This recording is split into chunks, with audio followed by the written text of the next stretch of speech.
আজকে আমরা চন্দ্রগিরির উদ্দেশ্যে রওনা হয়েছি। এটা চন্দ্রগিরির পাহাড়ে উঠেছি। এটা কাঠমান্ডুতে অবস্থিত। কাঠমান্ডু থেকে একটু দূরে, প্রায় 50 কিলো হবে। রওনা হয়েছে, আমাদের সাথে আরও সঙ্গী সাথীরা আছে, প্রায় 12 জনের মতো।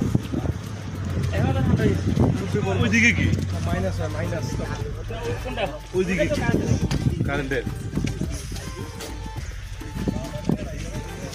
Welcome to Chandragiri.